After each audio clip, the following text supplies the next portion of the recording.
والدین کے ساتھ حسن سلوک کرنے کا مطلب کیا ہے؟ یار والدین کے جتنے ہمارے اوپر احسانات ہوتے ہیں ہم ان کے ایک چھوٹے سے چھوٹے احسان کا بھی بدلہ نہیں چکا سکتے۔ اللہ نے اتنی شان عطا فرمائی ہے والدین کو۔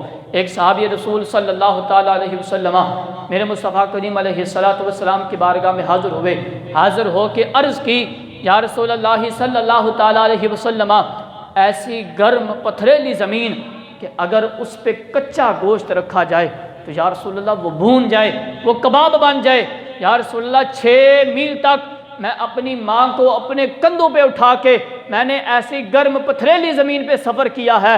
یا رسول اللہ کیا میں نے اپنی ماں کا حق ادا کر دیا ہے؟ کیا میں نے اپنی ماں کے احسانات کا بدلہ چکا دیا؟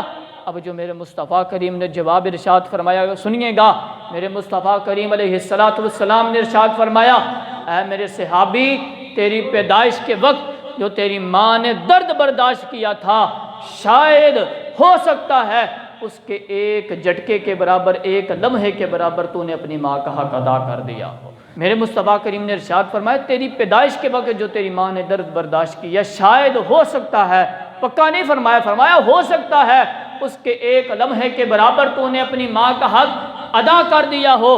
اب میرے مصطفیٰ کریم علیہ السلام کے غلاموں، جو 9 ماں نے بچے کو اپنے پیٹ میں رکھا، اس کے بعد جو اس نے درد ذہ برداشت کیا اور پھر جب بچہ اس دنیا کے اندر آیا اس نے اپنی چھاتی سے اس کو اپنا خون پلایا، دودھ پلایا، تو اس کے بعد جا کے وہ بچہ پروان چڑھا، اور جب وہ بچہ پروان چڑھ جاتا ہے تو پھر پتہ وہ کیا کہتا ہے کہ تو نے میرے لیے کیا ہی کیا ہے؟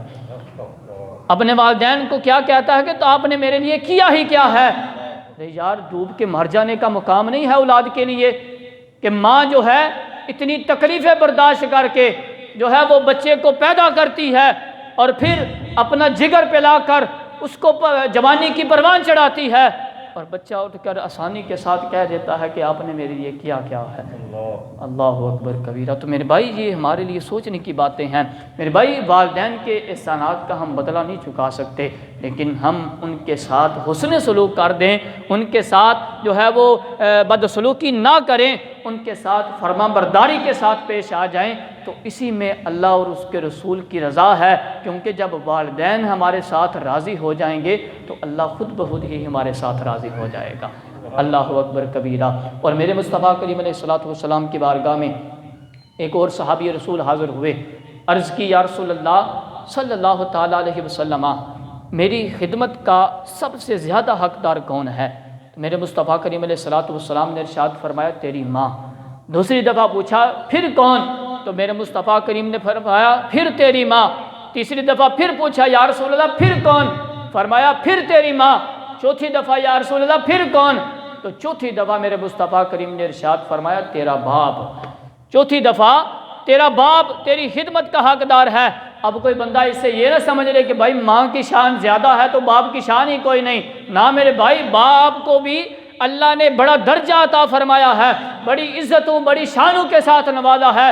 میرے مصطفیٰ کریم علیہ السلام نے جہاں یہ ارشاد فرمایا کہ الجنت تحت اقدام الامہات، جنت ماں کے قدموں کے نیچے ہے، تو وہاں میرے مصطفیٰ کریم نے یہ بھی ارشاد فرمایا ہے کہ باپ جنت کا درمیانی دروازہ ہے۔